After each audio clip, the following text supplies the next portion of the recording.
Next. Well, we got three people standing there, so let's do the three that are standing there. Okay. Good morning, sir. Hi. Hi. I was wondering what your opinion is of the Federal Reserve and their actions taken recently. Do you feel they've done enough to boost the economy?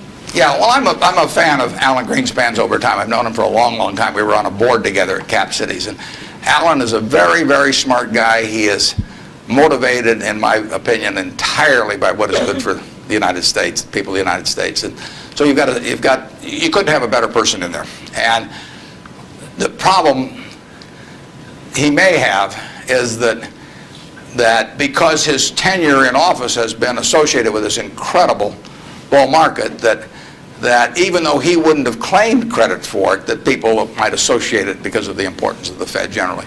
They might associate with him, so they may, if things don't work out so well, they may blame him as well. But I think his policy has generally been very good.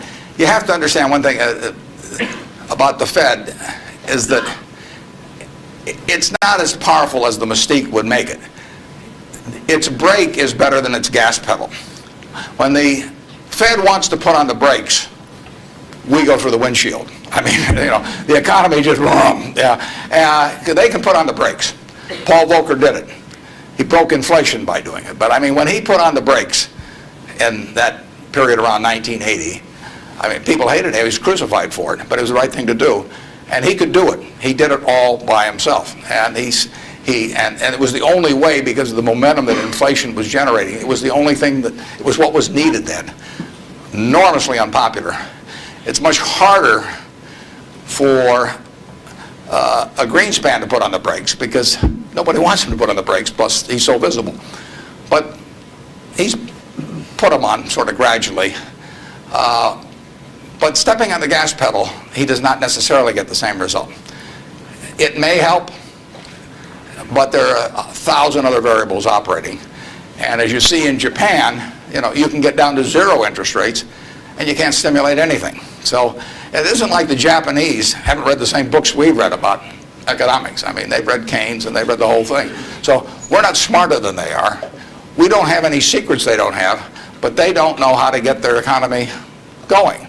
And, their GDP there has been gone no place, in the last 5 years, and there's still problems around. So easy money doesn't solve everything, but Greenspan could very well get blamed for the fact that he hasn't solved everything, and it's just not in his power to solve it. He can help in various ways, but I don't think you could have anybody better, and I think he's done the right thing to this point, but the right thing may not be quite as effective as people may hope that it would be. In economics, you always want to ask, and then what? You'll read in the paper, well, what happens if the Japanese start selling our government bonds, or what happens if they dump the dollar? They can't dump the dollar. There's no way to dump dollars. You can, or at least dollar assets, because if the Japanese want to sell our government bonds, if they sell them to us, they get a time deposit or a demand deposit at Citi, or they still own a dollar asset.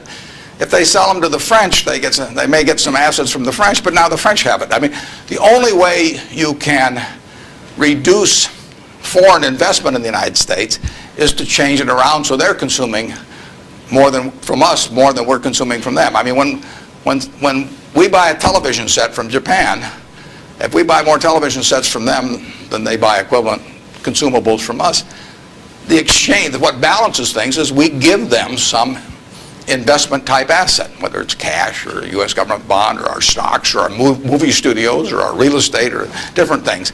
And the only way that reverses is when we start running a trade surplus, which we're miles away from. So logically, if you read classic economics, you would believe that our currency would have been weaker